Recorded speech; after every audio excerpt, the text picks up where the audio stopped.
Don't forget to subscribe and press the bell icon to never miss a video from testbook.com.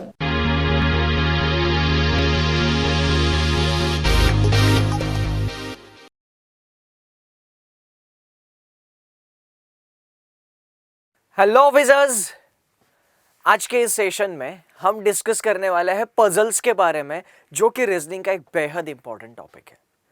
Puzzle and setting arrangement इस course का हमारा ये पहला lecture है, तो इस पहले ही लेक्चर में हम पजल के बारे में डिटेल में जानेंगे। पजल का हर एक एस्पेक्ट जो हमें पजल सॉल्व करने के लिए ज़रूरी है, उसको हम समझने वाले हैं। ठीक है, अब देखो, कोई भी टॉपिक अगर हमें सीखना है तो मेरा ये मानना होता है कि उस टॉपिक को एकदम बेसिक से पकड़ो, उसकी जड़ से शुरुआत करो। ठीक है, हालांकि पजल एंड सेटिंग अरेंजमेंट ये कोर्स हमारा जो है वो मेंस की पजल को टारगेट करते हुए है, पर इस सेशन में हम पजल का एक बेसिक अप्रोच, जिस अप्रोच की मदद से हम किसी भी लेवल की पजल को सॉल्व कर सकते हैं, वो हम डिस्कस करने वाले हैं। ठीक है, क्योंकि पजल का एक बार बेसिक हमने समझ लिया कि एग्जैक्टली पजल क्या है, उसमें क्या दिया रहता है और उसमें हमें क्या और कैसे करना है, ये सारी चीजें अगर हमारे अच्छे से समझ में आ गई तो हमें किसी भी लेवल की, किसी भी एग्जामिनेशन की पजल परेशान नहीं करेगी। ठीक है, बस इतना आपको समझ लेना है और पजल का प्रिपरेशन करना है। ठीक है, अब देखो, पजल्स इस वर्ड का ही मतलब अगर हम समझते हैं तो हमें थोड़ा बहुत पिक्चर क्लियर हो जाएगा। इंग्लिश में एक फ्रेज आती है, to puzzle someone. To puzzle someone का मतलब क्या होता है? To confuse someone. ठीक है, किसी को कंफ्यूज करना। तो यहां पे सीधा सीधा इसके नाम से ही समझ में आ रहा है कि दी हुई इंफॉर्मेशन जो रहेगी वो कंफ्यूजिंग फॉर्मेट में रहेगी, और हमारा काम क्या रहेगा? उस कंफ्यूजिंग फॉर्मेट में जो इंफॉर्मेशन दी गई है उस इंफॉर्मेशन को सीधा सीधा सॉर्ट आउट करके लिखना हमारा काम रहेगा। ठीक है, तो यहां पर पजल का मतलब कंफ्यूजन, कंफ्यूज्ड फॉर्मेट में दी गई इंफॉर्मेशन को सॉर्ट आउट करना हमारा काम है। इतना तो समझ में आ गया। रीजनिंग के बाकी जितने भी चैप्टर्स हमने देखे हुए हैं, उन चैप्टर्स में इंफॉर्मेशन उतनी ज्यादा कंफ्यूजिंग नहीं रहती जितनी पजल्स में रहती है। ठीक है, तो इस कंफ्यूजन को टैकल करने के लिए, इस कंफ्यूजन को सॉर्ट आउट करने के लिए कुछ मेथड्स है, कुछ तरीके हैं। अगर वो तरीके हमें समझ में आ जाए, ठीक है, तो यहां पर हम पजल्स को एकदम अच्छे से डील कर सकते हैं।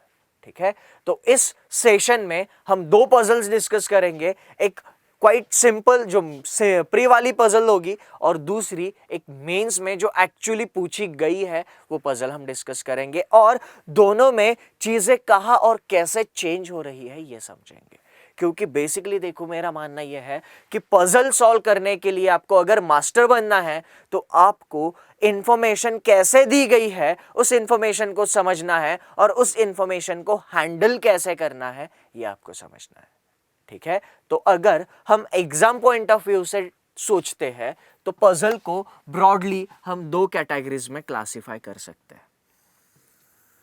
ठीक है, पजल्स को हम ब्रॉडली दो कैटेगरीज में क्लासिफाई कर सकते हैं exam point of view. Okay, puzzle की पहली कैटेगरी कौन सी है? अरेंजमेंट। ओके, और पजल की दूसरी कैटेगरी है मिसलेनियस पजल्स। ठीक है, एक अरेंजमेंट है या फिर मिसलेनियस पजल है।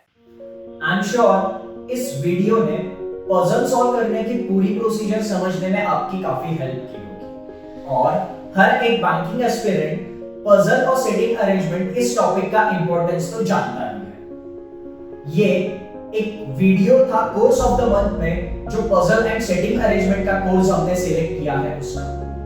एग्जाम के बदलते हुए पैटर्न को ध्यान में रखते हुए इस कोर्स को हमने बड़ी बारीकी से डिजाइन किया हुआ है, ताकि लेटेस्ट पैटर्न पे पूछे जाने वाले सारे पजल सॉल्व करने में आपको आसानी हो। ये कोर्स आपके सारे कंसेप्ट्स क्लियर करने में काम आएगा ही आएगा, उसी के साथ स्पीड और एक्यूरेसी बढ़ाने में भी काम आएगा। और यही तो चीजें चाहिए होती है कोई भी एग्जाम क्लियर करने के लिए, चाहे वो प्रीलिम्स हो चाहे मेंस हो। तो ये तो रही बस एक टॉपिक की बात, पर जरा सोचो, ऐसे ही आपको बाकी सारे टॉपिक्स पे कोर्सेज मिल जाए तो coding decoding, score booster, seating arrangement, concept builder, advance syllogism, score booster और ऐसे ही 100 से भी ज्यादा कोर्सेज सब मिलेंगे आपको एक ही टेक्स्ट बुक पास के अंदर, जो आपको हर एक एग्जामिनेशन के लिए पूरी तरीके से तैयार करेगा। सिर्फ इतना ही नहीं, 1000 से भी ज्यादा practice sets, quizzes, study notes, test and discussions और 5500 से भी ज्यादा मॉक टेस्ट सीरीज, ये सारी चीजें आपको मिलेगी टेक्स्ट बुक पास के अंदर। In short, text book pass is one-stop solution for cracking any exam. So, get your textbook pass from the direct link in the description below. चलिए आप और हम मिलके आपका सरकारी ऑफिसर बनने का सपना पूरा करते हैं। ओके, तो यहाँ पर जरा देखना, अरेंजमेंट में भी हम कुछ और कैटेगरीज बना सकते हैं। अरेंजमेंट में क्या क्या कैटेगरीज बना सकते हैं? अरेंजमेंट में सबसे पहली अगर कैटेगरी हम देखने जाए तो रो बेस्ड अरेंजमेंट हम बना सकते हैं। ठीक है, अरेंजमेंट में कौन सी कैटेगरी हम बना सकते हैं? रो बेस्ड अरेंजमेंट। जरा समझो ये क्या होता है। ठीक है, जब कभी भी किसी भी अरेंजमेंट में हमें चीजों को एक के बाजू में एक यानी एक लाइन में अरेंज करना होगा, उस अरेंजमेंट को हम रो बेस्ड अरेंजमेंट कहेंगे। चीजें कुछ भी हो सकती है। चीजें क्या क्या हो सकती है यहां पर जरा देखना। रो बेस्ड अरेंजमेंट में हो सकता है कुछ लोग एक के बाजू में एक बैठे हुए हैं। रो बेस्ड अरेंजमेंट में यह हो सकता है कुछ कार्स पार्किंग में एक के बाजू में एक पार्क की है। रो बेस्ड अरेंजमेंट में यह हो सकता है कुछ बंगलोज एक के बाजू में एक है, ऐसी कंडीशंस हमें दी है। तो बेसिकली चीजें कुछ भी हो सकती है, हमें बस वहां पर उन चीजों को एक के बाजू में एक अरेंज करना होता है। ठीक है, तो पजल में कभी भी चीजों को अगर एक के बाजू में एक अरेंज करना है तो हम उस पजल को रो बेस्ड अरेंजमेंट में ट्रीट करेंगे। ठीक है, दूसरी कैटेगरी जो है पजल्स की, वो है कॉलम बेस्ड अरेंजमेंट।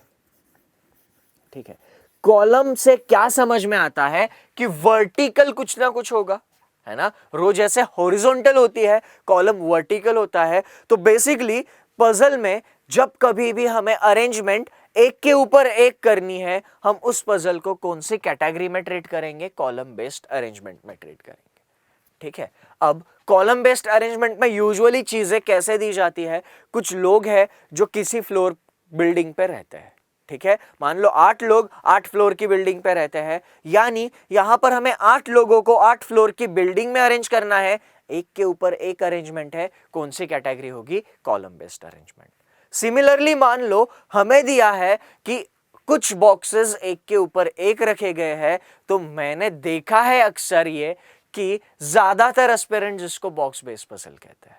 ठीक है, पर वो बॉक्स बेस्ड पजल नहीं होती है। ठीक है, उस पजल को हम क्या कहते हैं? उस पजल को हम कॉलम बेस्ड अरेंजमेंट ही कहेंगे अगर बॉक्सेस को एक के ऊपर एक अरेंज करना है। अगर उन्हीं बॉक्सेस को एक के बाजू में एक अरेंज करना है तो वो रो बेस्ड अरेंजमेंट हो जाएगी। ठीक है, पजल को कभी भी वेरिएबल के नाम से नहीं जाना जाता है, क्योंकि पढ़ने के लिए डेटा जितना कंसाइज रखेंगे उतना हमारे लिए कम सरदर्द देने वाला होगा। ठीक है ना, क्योंकि अगर वेरिएबल के नाम से हम पजल का क्लासिफिकेशन करने लगेंगे, हमारे पास n नंबर ऑफ पजल के टाइप हो जाएंगे जो हमारी प्रिपरेशन स्ट्रैटेजी के लिए फिजिबल नहीं रहेगा। ठीक है, तो यहां पर column based arrangement second category हो गई। तीसरी कैटेगरी है geometrical figure based arrangement. Geometrical figure based arrangement. Okay, अब ज्योमेट्रिकल फिगर बेस्ड अरेंजमेंट में क्या क्या आ सकता है यहां पे देखते हैं। तो ज्योमेट्रिकल फिगर बेस्ड में हमें सर्कुलर टेबल दिया जा सकता है, हमें ट्रायंगुलर टेबल दिया जा सकता है, हमें स्क्वायर टेबल दिया जा सकता है, या फिर हमें रेक्टेंगुलर टेबल दिया जा सकता है, या फिर हमें किसी भी ज्योमेट्रिकल शेप का पेंटागोनल, हेक्सागोनल, ऑक्टागोनल किसी भी ज्योमेट्रिकल शेप का यहाँ पे टेबल दिया जा सकता है। और इन टेबल्स के अराउंड लोगों को बिठाया जाएगा। उनका फेस डिपेंड करता है, अंदर रहेगा बाहर रहेगा, सबका अंदर सबका बाहर, कुछ लोगों का अंदर कुछ लोगों का बाहर, n नंबर ऑफ पॉसिबिलिटीज यहाँ पर बनती है। ठीक है, अब अक्सर एग्जामिनेशंस में यह भी देखा है, जो मेंस एग्जामिनेशंस होते हैं वहां पर इनके कॉम्बिनेशंस भी एक ही पजल में पूछे हैं। जैसे कि 2019 SBI PO मेंस में हमें एक पजल पूछी थी जिसमें सर्कल, पेंटागन और ट्रायंगल ये 3 फिगर्स में अरेंजमेंट एक ही पजल में करने थे। ठीक है, तो इंडिविजुअल या फिर इनका कॉम्बिनेशन हमें मेंस में पूछा जा सकता है। ठीक है, प्रीलिम्स और मेंस की पजल का लेवल एग्जैक्टली कहां और कैसे वारी होगा, सारी चीजें इन डिटेल हम इस सेशन में डिस्कस करने वाले हैं। पजल का बेसिक हम यहां पे डिस्कस कर रहे हैं। ठीक है, अब जरा देखना यहां पर। ठीक है, हमने अरेंजमेंट से रिलेटेड जितनी भी चीजें हैं वो सारी चीजें यहां पे डिस्कस कर ली है। बेसिकली 3 टाइप के अरेंजमेंट हमारे पास है, एक रो बेस्ड, दूसरा कॉलम बेस्ड, तीसरा ज्योमेट्रिकल फिगर बेस्ड अरेंजमेंट। ठीक है, अब अरेंजमेंट के बाद आते हैं मिसलेनियस पे। पजल का ये जो मिसलेनियस टाइप है, यहां पर हर एक उस चैप्टर से पजल बन सकती है जो चैप्टर आपने रीजनिंग में पढ़ा है। क्या बोल रहा हूं, ध्यान से सुनना। आपने रीजनिंग में जो हर एक चैप्टर पढ़ा हुआ है, उस हर एक चैप्टर पे पजल बन सकती है। ठीक है, अभी तक मोस्ट प्रोमिनेंटली एग्जाम में कौन कौन से चैप्टर्स पर पजल पूछी गई है और यूजुअली पूछी ही जाती है, तो इसका आंसर है कि ब्लड रिलेशन पर पजल पूछी जाती है।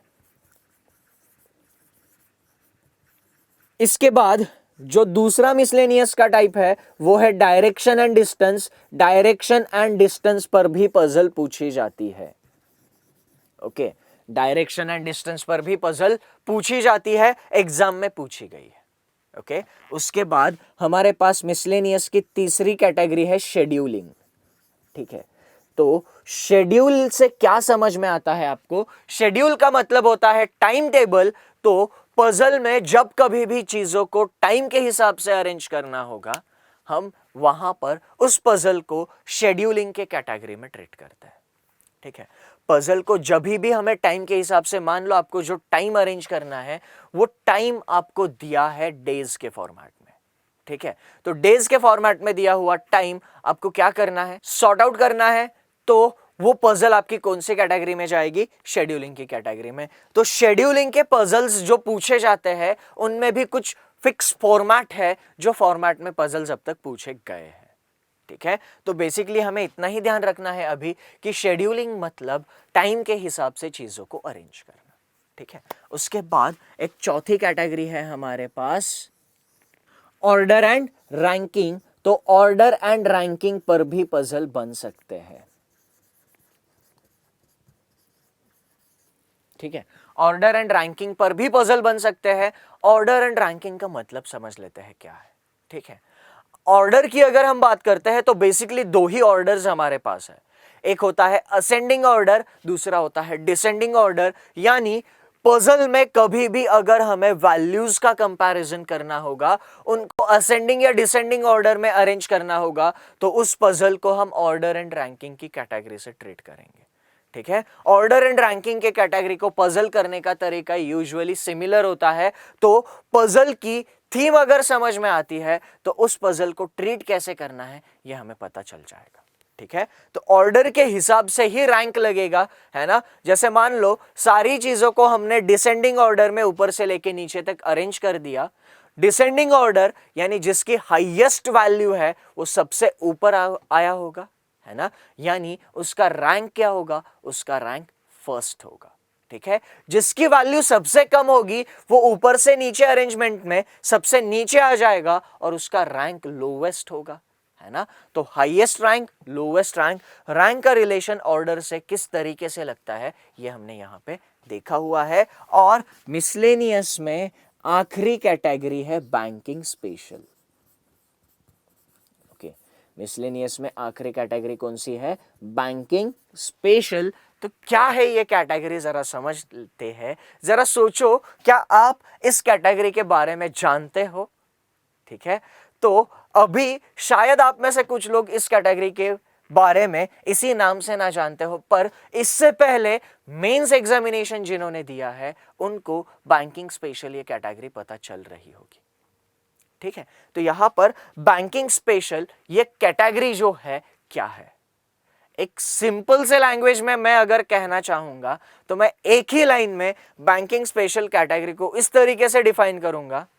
आपने जिस टाइप के पजल्स पढ़े ही नहीं है, प्रैक्टिस भी नहीं की है, वो टाइप के पजल अगर एग्जाम में आते हैं तो हम उनको बैंकिंग स्पेशल कैटेगरी में ट्रीट करते हैं।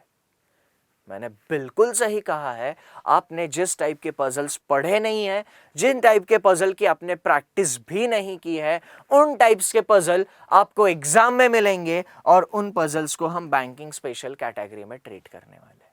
ठीक है, अब हमने पढ़ा नहीं है, प्रैक्टिस नहीं की है, मतलब ये सिलेबस से बाहर की पजल उठा के दे देते क्या हमें? नहीं। ठीक है, एक देखा जाए ट्रेंड तो आईबीपीएस जितने भी एग्जाम्स कंडक्ट कराता है, ठीक है, चाहे वो बैंकिंग सेक्टर के हो, चाहे वो इंश्योरेंस सेक्टर के हो, ओके, तो वहां पर जितने भी मेंस एग्जामिनेशंस है उनमें हमें एक्सपेरिमेंट्स बहुत ज्यादा देखने को मिलते हैं। हर मेंस एग्जाम में हमें कुछ ना कुछ नई चीज देखने को मिलती है। ठीक है, यूजुअली जिन्होंने बेसिक चीजों को अच्छी तरीके से नहीं समझा है उनके लिए ही वो नई चीज होती है, वरना यहां पर ये जो बैंकिंग स्पेशल कैटेगरी है, ओके, उसमें चीजें नई नहीं होती है। अगर हमने ये पहले के सारे टाइप्स जो है, ठीक है, ये पहले के सारे टाइप्स जो है, कौन से? ये 3 और ये 4 टाइप्स एकदम अच्छे से समझे हैं तो हमें इन पजल्स को डील करने में ज्यादा परेशानी नहीं होती है, क्योंकि बैंकिंग स्पेशल मतलब इन सभी की खिचड़ी बना के कुछ ना कुछ जरा सा अलग जो अब तक नहीं हुआ है ऐसा बनाया जाता है। ठीक है, तो इस कोर्स में हमारा मेन फोकस क्या रहने वाला है? हमारा मेन फोकस रहने वाला है कि बैंकिंग स्पेशल जो मेंस एग्जामिनेशन में मैक्सिमम एस्पिरेंट्स को परेशान करते हैं उससे कैसे डील किया जाए।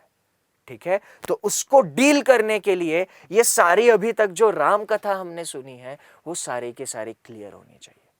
ठीक है, अब देखो, आप में से कई सारे लोग पजल के ऊपर प्रैक्टिस कर रहे होंगे। ठीक है, आपने जब पजल की प्रैक्टिस की है आपको समझ में आ गया होगा अगर आपने थोड़ा सा सिस्टमैटिकली, थोड़ा सा केयरफुली चीजों को ऑब्जर्व किया है। ठीक है, पजल को अगर हम ध्यान से समझते हैं तो किसी भी लेवल की पजल होने दो, उसमें इंफॉर्मेशन को हम 3 कैटेगरीज में क्लासिफाई कर सकते हैं। ठीक है, पजल में दी गई इंफॉर्मेशन की कैटेगरी अगर हमें अच्छे से समझ में आ गई तो उस कैटेगरी को कैसे डील करना है बस ये सीखना बाकी रह जाता है, बाकी पजल में आप मास्टर बन जाओगे। ठीक है, तो क्या कहा मैंने कि यहां पर पजल्स में दी हुई इंफॉर्मेशन को 3 कैटेगरीज में हम क्लासिफाई कर सकते हैं। वो 3 कैटेगरीज डिटेल में यहां पे समझनी है। ठीक है, पजल के बेसिक के बारे में डिस्कस कर रहे हैं। मैंने कहा है कि इस कोर्स का हमारा मेन मकसद क्या है? बैंकिंग स्पेशल यानी मेंस एग्जामिनेशन में जो हमें परेशानी होती है उन परेशानियों से डील करना हमारा मेन मकसद है। ठीक है, तो यहां पर देखना थोड़ा सा कि इसको हम कैसे डील कर सकते हैं, और उसको डील करने के लिए यहां पर हमें बेसिक चीजों पे अच्छी कमांड होनी चाहिए। ठीक है, तो मान लो एक थोड़ी सी हाइपोथेटिकल सिचुएशन डिस्कस करते हैं। एक लाइन में 4 लोग नॉर्थ की तरफ फेस करके बैठे हैं, ऐसा हमें दिया है। ठीक है, एक पजल में हमें क्या दिया है?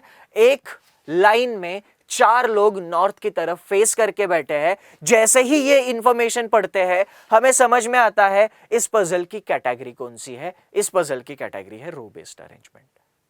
तो पजल सॉल्व करने की प्रोसीजर जरा डिटेल में यहां पर हम डिस्कस कर लेते हैं।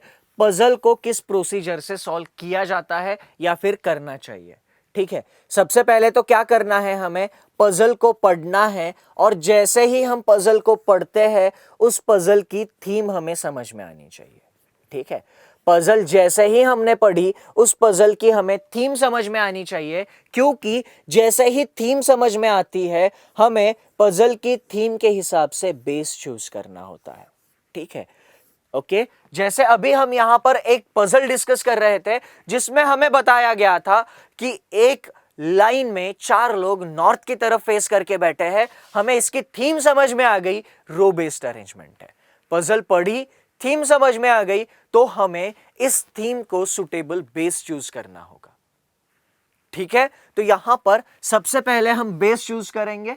ओके, क्या दिया था हमें? 4 लोग नॉर्थ के तरफ फेस करके बैठे हैं। ओके तो हमने यहां पर 4 लोगों को बिठाने के लिए एक लाइन, एक जगह बना ली, इसको हम बेस कहते हैं।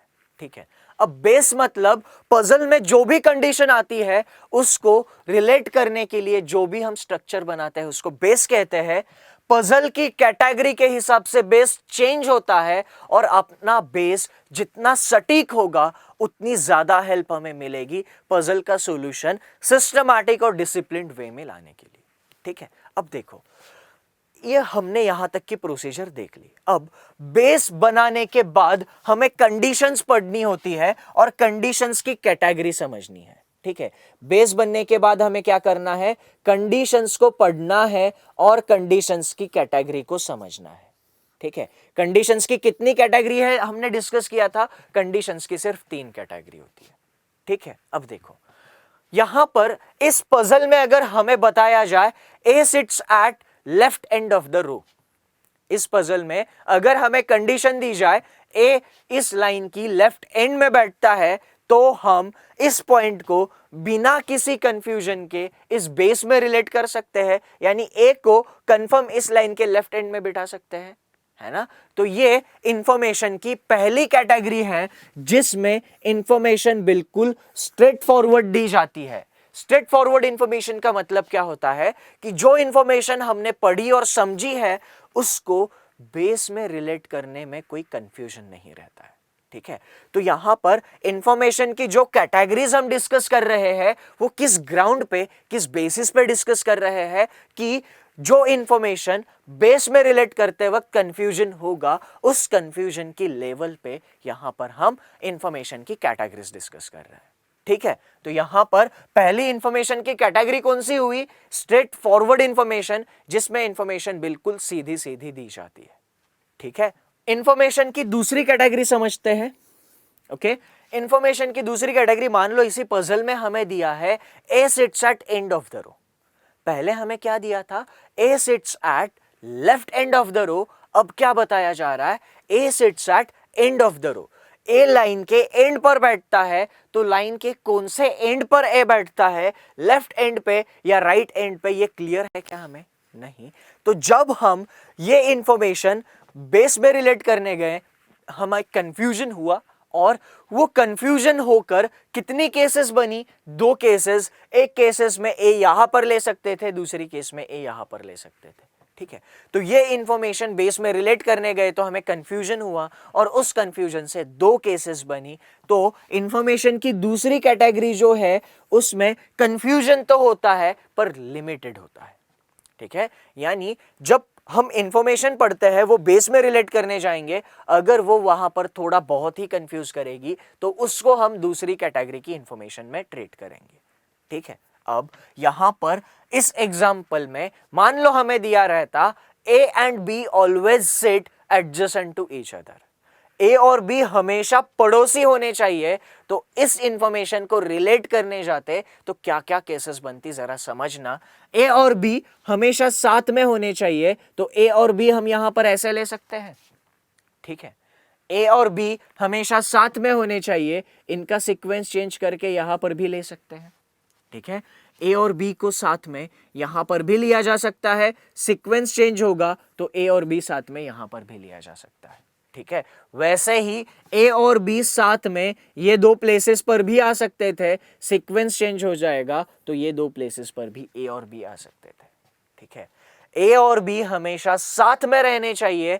इस इंफॉर्मेशन को अगर हम यहां पे रिलेट करने जाते तो 1 2 3 4 5 6 केसेस बनती, यानी कंफ्यूजन बहुत ज्यादा हो रहा है। ठीक है, तो ये इंफॉर्मेशन की तीसरी कैटेगरी है जिसमें कंफ्यूजन बहुत ज्यादा रहता है। ठीक है, तो यहां पर सिर्फ इन 3 कैटेगरीज की इंफॉर्मेशन आपको किसी भी लेवल के पजल में मिलने वाली है। ठीक है, 3 कैटेगरीज एक बार फिर से देख लेते हैं क्या क्या है। ये 3 कैटेगरीज हमने किस बेसिस पे डिस्कस की है, किस बेसिस पे डिटरमाइन की है, पढ़ी हुई इंफॉर्मेशन जब बेस में रिलेट करने जाएंगे तो वहां से कितना कंफ्यूजन मिलता है, उस कंफ्यूजन के बेसिस पे हमने ये 3 कैटेगरीज डिस्कस की है। पढ़ी हुई इंफॉर्मेशन अगर डायरेक्ट बेस में रिलेट हो गई तो उसको हम फर्स्ट कैटेगरी में ट्रीट करेंगे। पढ़ी हुई इंफॉर्मेशन को बेस में रिलेट करते वक्त कंफ्यूजन हुआ और वो थोड़ा बहुत ही रहा तो उसको सेकंड कैटेगरी में ट्रीट करेंगे, और पढ़ी हुई इंफॉर्मेशन को बेस में रिलेट करते वक्त बहुत ज्यादा कंफ्यूजन हुआ तो हम उसको तीसरी कैटेगरी में ट्रीट करेंगे। ठीक है, यहां पर तो देखो पजल सॉल्व करने का प्रोसीजर अब पूरा कर लेते हैं। पजल पढ़नी है, थीम समझनी है, बेस बनाना है, कंडीशंस पढ़नी है। कंडीशंस पढ़ने के बाद उनकी कैटेगरीज आपको डिसाइड करनी है। वो कंडीशन पहले कैटेगरी से है, दूसरे कैटेगरी से है या फिर तीसरे कैटेगरी से है, और कैटेगरी समझने के बाद उस कैटेगरी के अकॉर्डिंग उस इंफॉर्मेशन को हैंडल करना है। बस पजल का सॉल्यूशन मिल जाएगा। ठीक है, अब यहां पर पजल सॉल्व करने का प्रोसीजर यही है, चाहे वो पजल प्रीलिम्स लेवल की हो, चाहे वो पजल मेंस लेवल की हो, चाहे क्लर्क की हो, चाहे पीओ की हो, चाहे आईबीपीएस की हो, चाहे एसबीआई की हो। ठीक है, किसी भी पजल को सॉल्व आप इस प्रोसीजर से कर सकते हो। ठीक है, अब यहां पर मैं कुछ चीजों पे डिस्कस करना चाहूंगा। ठीक है, अगर कोई भी पजल इसी प्रोसीजर से सॉल्व होती है तो कुछ पजल्स इजी जाती है, कुछ पजल डिफिकल्ट जाती है। ऐसा क्यों? ठीक है, अब ये अगर हम एक बेसिक चीज समझ लेते हैं कि क्वेश्चन डिफिकल्ट कहां और कैसे बन सकता है तो इस चीज को भी हम अच्छे से टैकल कर सकते हैं। ठीक है, तो देखना किसी भी एग्जामिनेशन में किसी भी सब्जेक्ट के सवालों को डिफिकल्ट बनाने के सिर्फ दो तरीके होते हैं। ठीक है, किसी भी एक क्वेश्चन का डिफिकल्टी लेवल सिर्फ दो चीजों पर डिपेंड रहता है, इंफॉर्मेशन कितनी और किस तरीके से दी है। ठीक है, अब यहां पर देखो इंफॉर्मेशन किस तरीके से दी है, यानी आपको कंडीशंस जो है वो अच्छे से समझ में आनी चाहिए। ठीक है ना, अगर लैंग्वेज ही कॉम्प्लिकेटेड दी है तो वो पजल सॉल्व करने के लिए आसान होगी क्या? नहीं। तो यहां पर पजल को सबसे पहले अगर डिफिकल्ट कहां पर बनाया जा सकता है तो वो यहां पर कंडीशंस में। ठीक है, कंडीशंस में मतलब क्या? पजल की लैंग्वेज के साथ छेड़छाड़ होगी, लैंग्वेज ही कॉम्प्लिकेटेड दी जाएगी या फिर पजल का पैटर्न कॉम्प्लिकेटेड दिया जाएगा। ठीक है, जहां पर चीजें समझने के लिए हमें परेशान करेंगी तो पजल डिफिकल्ट यहां से बन सकते हैं। यह पहला तरीका है। दूसरा तरीका क्या देखा हमने क्वेश्चन को डिफिकल्ट बनाने का, कि इंफॉर्मेशन कितनी दी गई है। अब देखना जरा, इंफॉर्मेशन जितनी ज्यादा और स्ट्रेट फॉरवर्ड दी है उतनी वो ये दो कैटेगरीज में आ जाएगी, है ना, और इन दो कैटेगरीज की इंफॉर्मेशन को डील करने में ज्यादा परेशानी नहीं होती। पर इंफॉर्मेशन जितनी कम और इनडायरेक्ट दी जाएगी उतनी वो इस कैटेगरी में आ जाएगी, यानी बहुत सारी कंफ्यूज करने वाली इंफॉर्मेशन अगर उस पजल में बहुत ज्यादा दी है तो भी वो पजल डिफिकल्ट बन जाती है। ठीक है, तो यहां पर अगर हम देखते हैं तो पजल को डिफिकल्ट सिर्फ और सिर्फ दो ही जगह पर बनाया जा सकता है, और वो दो जगह कौन सी है? एक, पजल की कंडीशंस की लैंग्वेज को ही कॉम्प्लिकेटेड बना दे, पजल की लैंग्वेज कॉम्प्लिकेटेड बना के उसको डिफिकल्ट बनाया जा सकता है, या फिर उस पजल में बहुत ज्यादा कंफ्यूज करने वाली जो इंफॉर्मेशन है उस इंफॉर्मेशन को ज्यादा देकर वहां पे पजल कॉम्प्लिकेटेड बनाई जा सकती है। तो अब तक हमने पजल क्या होता है, पजल के टाइप्स क्या है, पजल को सॉल्व करने का प्रोसीजर क्या है, उनमें आने वाली कंडीशंस की कैटेगरी क्या है, ये सारी चीजें देख ली है। ओके, आई एम श्योर इस वीडियो ने पजल सॉल्व करने की पूरी प्रोसीजर समझने में आपकी काफी हेल्प की होगी, और हर एक बैंकिंग एस्पिरेंट पजल और सेटिंग अरेंजमेंट इस टॉपिक का इंपॉर्टेंस तो जानता ही है। ये एक वीडियो था कोर्स ऑफ द मंथ में, जो पजल एंड सेटिंग अरेंजमेंट का कोर्स हमने सिलेक्ट किया है उसका। एग्जाम के बदलते हुए पैटर्न को ध्यान में रखते हुए इस कोर्स को हमने बड़ी बारीकी से डिजाइन किया हुआ है ताकि लेटेस्ट पैटर्न पे पूछे जाने वाले सारे पजल सॉल्व करने में आपको आसानी हो। ये कोर्स आपके सारे कंसेप्ट्स क्लियर करने में काम आएगा ही आएगा, उसी के साथ स्पीड और एक्यूरेसी बढ़ाने में भी काम आएगा, और यही तो चीजें चाहिए होती है कोई भी एग्जाम क्लियर करने के लिए, चाहे वो प्रीलिम्स हो चाहे मेंस हो। तो ये तो रही बस एक टॉपिक की बात, पर जरा सोचो ऐसे ही आपको बाकी सारे टॉपिक्स पे कोर्सेज मिल जाए तो coding decoding, score booster, seating arrangement, concept builder, advance syllogism, score booster और ऐसे ही 100 से भी ज्यादा कोर्सेज सब मिलेंगे आपको एक ही टेक्स्ट बुक पास के अंदर, जो आपको हर एक एग्जामिनेशन के लिए पूरी तरीके से तैयार करेगा। सिर्फ इतना ही नहीं, 1000 से भी ज्यादा practice sets, quizzes, study notes, test and discussions और 5500 से भी ज्यादा मॉक टेस्ट सीरीज, ये सारी चीजें आपको मिलेगी टेक्स्ट बुक पास के अंदर। In short, text book pass is one-stop solution for cracking any exam. So, get your textbook pass from the direct link in the description below.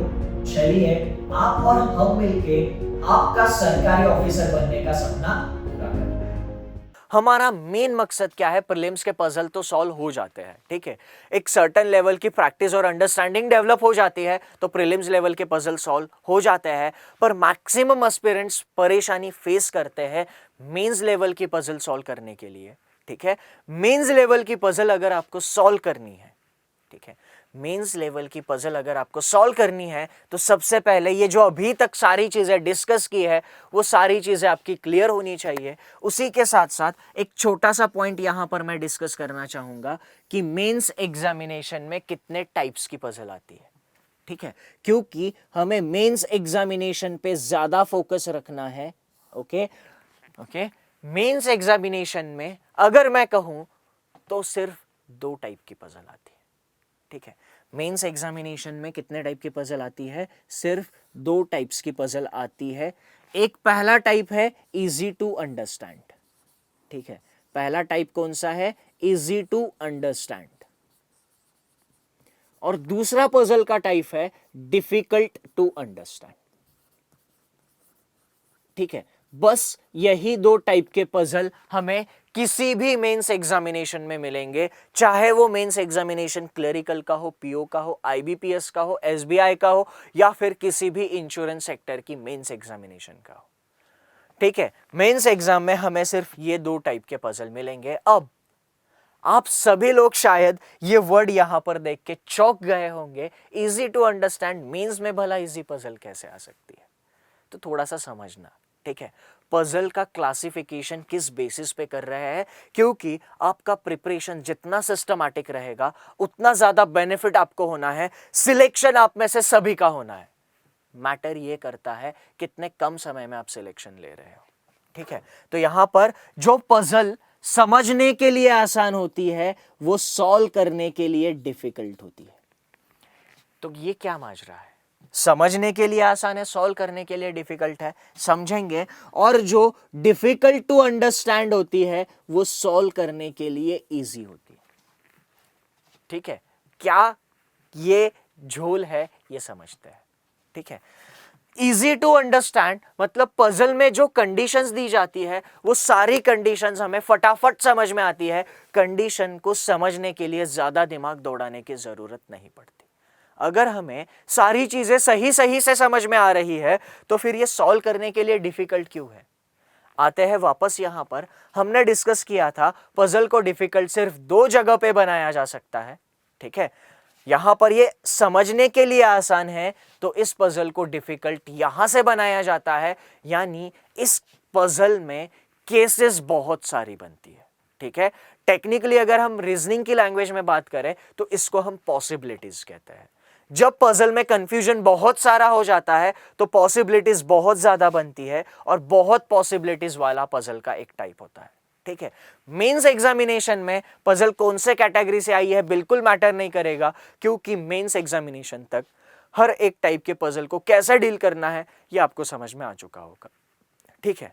पर अब मेंस एग्जामिनेशन में किसी भी पजल को ये 2 कैटेगरीज में ही क्लासिफाई करना ज्यादा बेहतर है, क्योंकि अगर आपको डायरेक्शन डिस्टेंस की पजल सॉल्व करने आ रही है, ठीक है, तो आप डायरेक्शन डिस्टेंस की पजल मेंस में भी सॉल्व कर सकते हो, बस ये दोनों चीजें आपको आनी चाहिए, ठीक है। तो यहां पर जो पजल समझने के लिए आसान होगी वो सॉल्व करने के लिए डिफिकल्ट इसलिए होगी क्योंकि पॉसिबिलिटीज उसमें ज्यादा बनेंगी। अब यहां पर दूसरी कैटेगरी पर आते हैं डिफिकल्ट टू अंडरस्टैंड।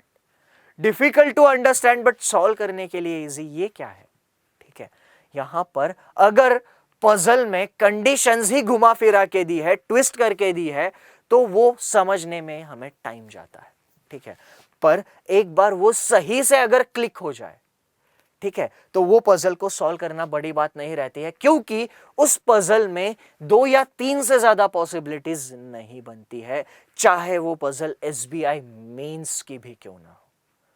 बहुत सोच समझ के ये स्टेटमेंट मैंने यहां पे आपको दिया है। अगर वो पजल को आप सही से समझ लेते हो, सही कंडीशंस को पकड़ते हो, तो वो पजल सॉल्व करने में लिटरली आसान रहेगी, बट यहां पर लिटरली वो पजल चैलेंजिंग रहेगी, ठीक है। अब ये दोनों टाइप्स को डील करने के लिए क्या क्या चीजें हमारे पास होनी चाहिए, वो अगर अच्छे से पता हो तो यहां पे सारी चीजें एकदम अच्छे जा सकती है, ठीक है। जैसे यहां पर इस पजल के टाइप को डील करने के लिए हमारा कॉम्प्रिहेंशन अच्छा होना चाहिए, पजल की लैंग्वेज हमें अच्छे से समझ में आनी चाहिए। जब तक हमारी कॉम्प्रिहेंशन के ऊपर कमांड अच्छी नहीं रहेगी, इस टाइप के पजल को हम डील नहीं कर पाएंगे, ठीक है। वैसे ही यहां पर ये देखते हैं, easy to understand but difficult to solve, ठीक है। यहां पर इस टाइप के पजल को डील करने के लिए हमें पॉसिबिलिटीज हैंडल करनी पड़ेगी, और पॉसिबिलिटीज हैंडल करने के लिए हमारे पास अच्छे मेथड्स होने चाहिए, हमारा कंसंट्रेशन और पेशेंस का लेवल बहुत ज्यादा होना चाहिए, ठीक है। तो ये सारी चीजें जरूरी है हमें किसी भी लेवल की पजल को टैकल करने के लिए।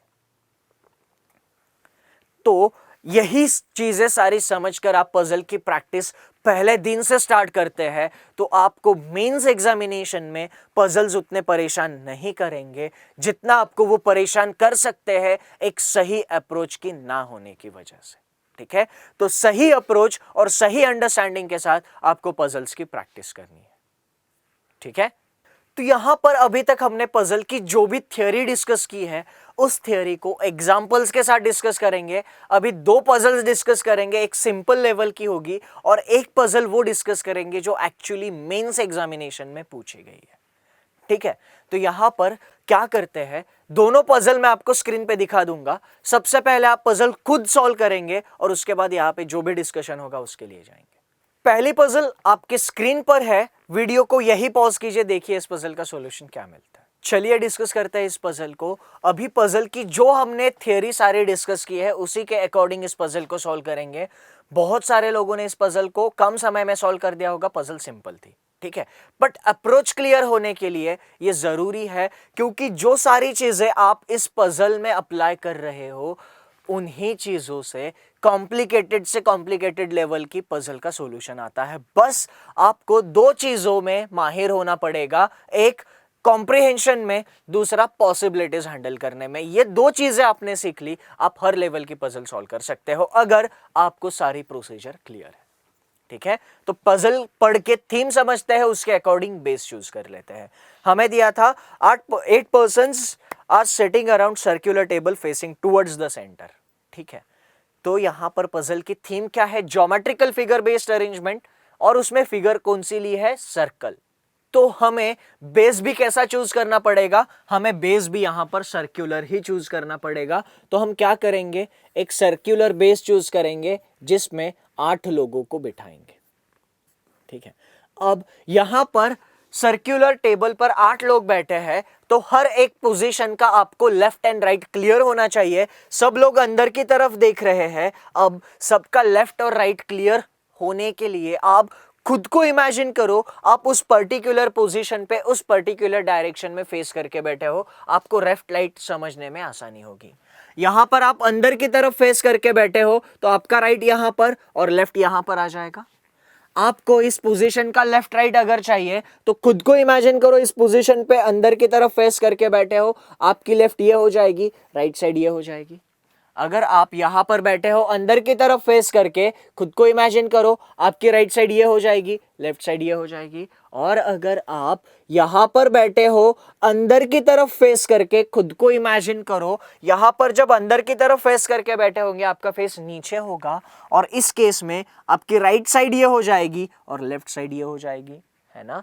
यानी किसी भी अरेंजमेंट में आपको लेफ्ट राइट अगर समझने के लिए आसान बनाना है तो खुद को वहां पे इमेजिन करो, ठीक है। चलो अब यहां पर बेस की अंडरस्टैंडिंग तो हमें आ चुकी है। अब इसके बाद प्रोसीजर क्या है, बेस बनने के बाद प्रोसीजर क्या फॉलो करनी है हमें, यहां पर हमें क्या करना है कि पजल में दी हुई कंडीशंस पढ़ना है, समझना है और उसकी कैटेगरी को समझते हुए कैटेगरी के अकॉर्डिंग हैंडल करना है।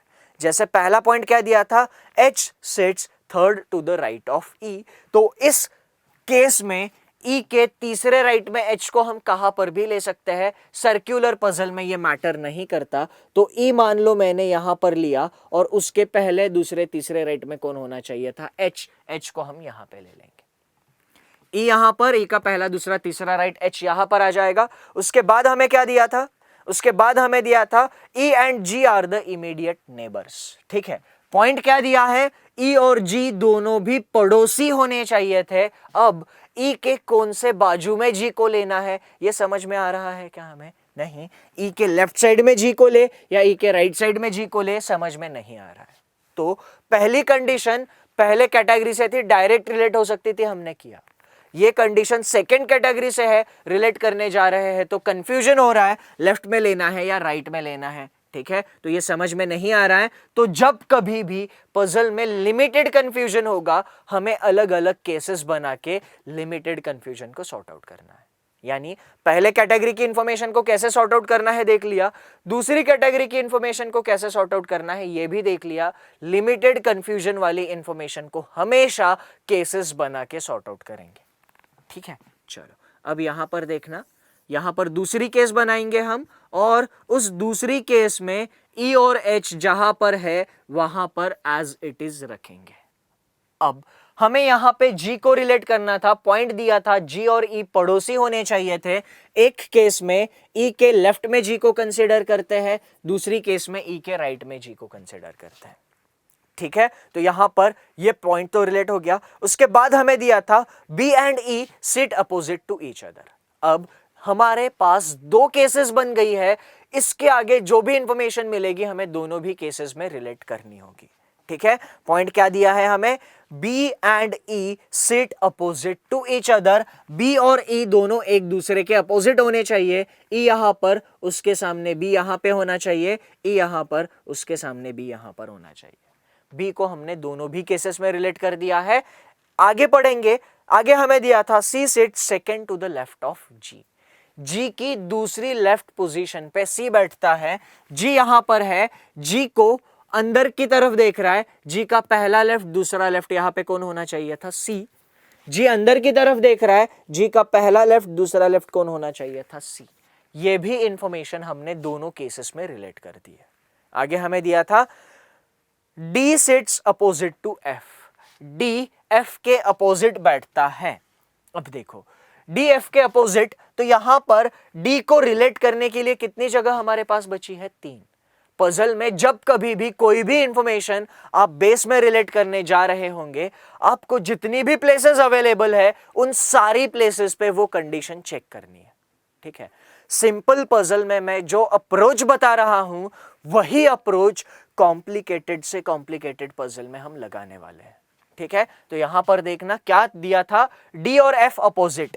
D यहां पर लिया, उसके अपोजिट F यहां ले सकते हैं क्या, नहीं। इसका मतलब D यहां पे आ सकता है क्या, नहीं। बाकी दो जगह पर D को चेक करेंगे, D यहां पर लिया तो F यहां पर आ सकता है और D यहां पर लिया तो F यहां पर आ सकता है। ठीक है, अभी इसमें फिर से दो केसेस बनाए क्या D के लिए, नहीं। ऑलरेडी दो केसेस हमारे पास हो चुकी है, तो पॉइंट थोड़ा सा ज्यादा कंफ्यूज कर रहा है क्योंकि इसमें दो केसेस बनेंगी और इसमें भी D और F के लिए दो केसेस बनेंगी। D यहां पर, F यहां पर, D यहां पर, F यहां पर। D यहां लेंगे, उसके सामने F यहां नहीं आ पाएगा। ठीक है, तो ये इंफॉर्मेशन फिलहाल तीसरी कैटेगरी में है, तो ये पॉइंट बस हम नोट डाउन करके रखते हैं, D और F एक दूसरे के अपोजिट होने चाहिए थे। ठीक है, इसके बाद हमें दिया है E is not neighbor of C and C is not the neighbor of F। Point हमें क्या दिया है, E और C पड़ोसी नहीं होने चाहिए थे। इस केस में जरा देखना, E और C पड़ोसी बन चुके हैं, यानी ये केस तो गलत हो गई है ना। जब हम मल्टीपल केसेस बनाएंगे हमें कुछ ना कुछ कंडीशंस ऐसी मिलेगी जो सेटिस्फाई नहीं हो रही होंगी, और जहां पे कंडीशन सेटिस्फाई नहीं होती है वो केस हम कैंसिल कर देंगे।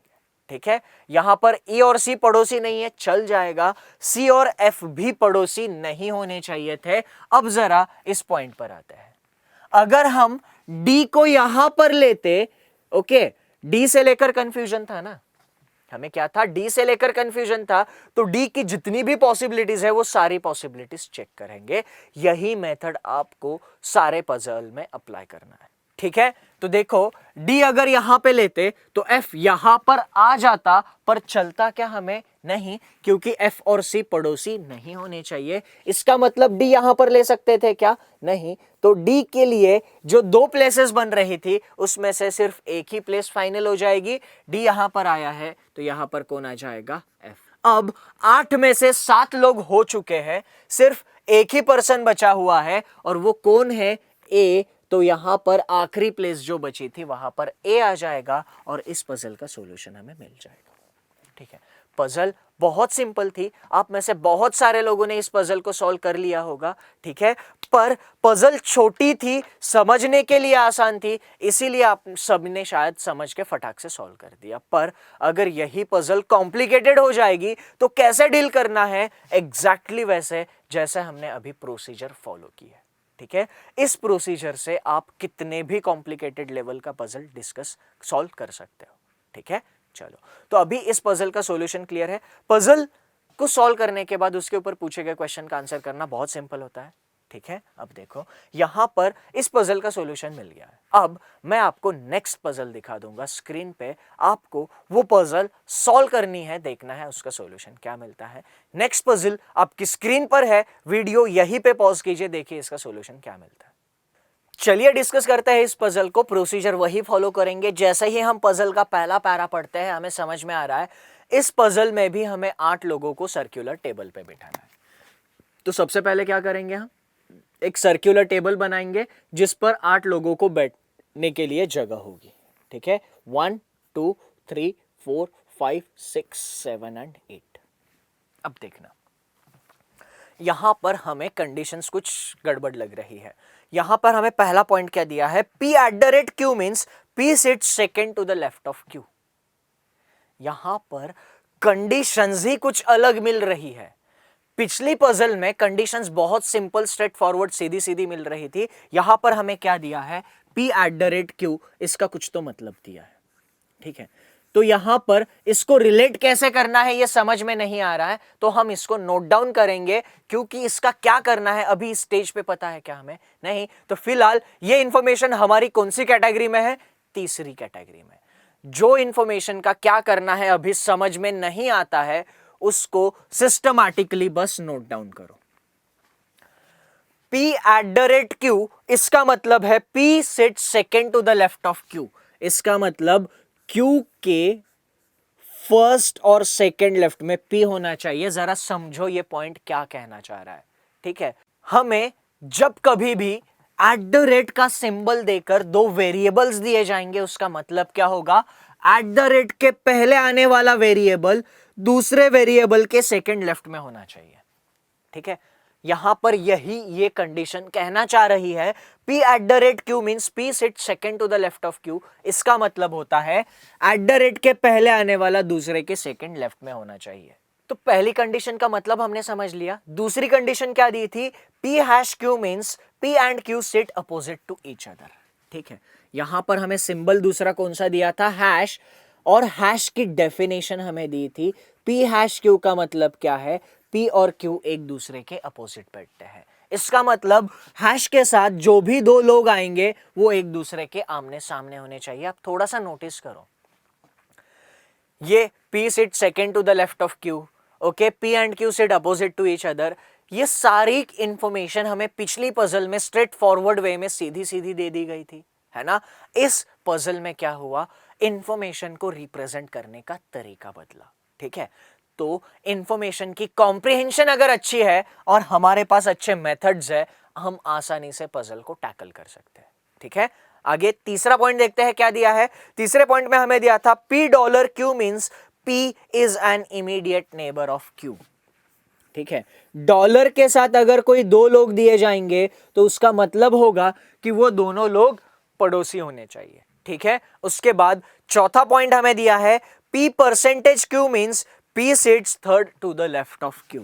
ठीक है, तो यहां पर P परसेंटेज Q, इसका मतलब क्या दिया है, P sits third to the left of Q। Q का पहला, दूसरा, तीसरा लेफ्ट P। परसेंटेज का मतलब यहां पर डिफाइन कर दिया है, तो यहां से इस डेफिनेशन का मीनिंग क्लियर होना चाहिए। परसेंटेज के पहले आने वाला पर्सन दूसरे पर्सन के तीसरे लेफ्ट में होना चाहिए। जब ये यहां पे डिफाइन कर रहे हैं P परसेंटेज Q, इसका मतलब पहले वाला पर्सन दूसरे के तीसरे लेफ्ट में होना चाहिए। ठीक है, चलो अब नेक्स्ट पॉइंट पे चलते हैं। इसमें नेक्स्ट पॉइंट हमें दिया था P ampersand Q means P sits third to the right of Q। P ampersand Q, इसका मतलब क्या है, P sits third to the right of Q। इसका मतलब दूसरे वेरिएबल के तीसरे राइट में पहला वेरिएबल होना चाहिए, ये मतलब है एम्परसेंट का। ठीक है, चलो अभी इसमें लास्ट सिक्स्थ पॉइंट हमें दिया था P cap Q means P is not an immediate neighbour of Q। हमें क्या दिया है, P कैप Q, इसका मतलब हमें दिया था P और Q इमीडिएट नेबर्स नहीं है, तो P और Q साथ में नहीं आने चाहिए थे। ठीक है, यहां पे हमें कंडीशन देने का तरीका बदला है। यहां पर कंडीशन जिस फॉर्मेट में दी है उसको बोलते हैं कोडेड फॉर्मेट। ठीक है, तो इस पजल को कोडेड पजल्स भी बोलते हैं। ठीक है, कोडेड पजल्स में इंफॉर्मेशन हमें कोडेड फॉर्मेट में दी जाती है। ठीक है, तो यहां पर इस इंफॉर्मेशन को हमने एक सिस्टमैटिकली सॉर्टेड वे में लिखा है। ओके, अब हमें कुछ स्टेटमेंट्स दिए हैं, उन स्टेटमेंट को हमें इन डेफिनेशंस के अकॉर्डिंग रिलेट करना है, हमें सॉल्यूशन मिल जाएगा। जैसे स्टेटमेंट्स आपके सामने स्क्रीन पर है, उसमें पहला पॉइंट हमें दिया था S एम्परसेंट V। ठीक है, S एम्परसेंट V, इसका मतलब दूसरे पर्सन के तीसरे राइट में पहला पर्सन होना चाहिए था। ठीक है, जरा देखना, मैं यहां पर समझाने के लिए आपको लिख रहा हूं। पहला पॉइंट क्या दिया था हमें, S एम्परसेंट V। ठीक है, एम्परसेंट की डेफिनेशन पर आते हैं। डेफिनेशन क्या कह रही है, जो भी दूसरा पर्सन होगा उसकी तीसरी राइट में पहला पर्सन होना चाहिए। तो इसमें दूसरा पर्सन कौन है, V, और पहला पर्सन कौन है, S। तो V का पहला, दूसरा, तीसरा राइट कौन होना चाहिए था, S होना चाहिए था। इस डेफिनेशन के अकॉर्डिंग हमने ये पॉइंट सॉर्ट आउट कर दिया है। ठीक है, इसमें आगे हमें दिया था $V। डॉलर का मतलब देखते हैं, $V, इसका मतलब V और T पड़ोसी होने चाहिए थे। ठीक है, अब V और T पड़ोसी कहां पर ले, समझ में आ रहा है क्या हमें, V के पड़ोस में T यहां पर भी आ सकता है, V के पड़ोस में T यहां पर भी आ सकता है। तो अगेन जब T को रिलेट करने जा रहे हैं तो यहां पर कंफ्यूजन हो रहा है, T को V की लेफ्ट में लेना है या राइट में लेना है। कंफ्यूजन होकर दो केसेस बन रही है, यानी ये इंफॉर्मेशन कौन सी कैटेगरी में है, सेकंड कैटेगरी में, लिमिटेड कंफ्यूजन। लिमिटेड कंफ्यूजन के लिए क्या करते हैं, दो अलग अलग केसेस बनाते हैं। एक केस में T यहां पे कंसीडर करेंगे, दूसरी केस में T यहां पे कंसीडर करेंगे। ठीक है, T फाइनल हो गया। Okay, $V, T final. आगे हमें दिया है Y#V।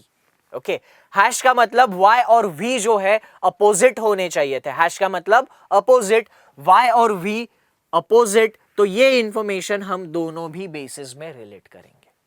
ठीक है, उसके बाद हमें दिया था X@T।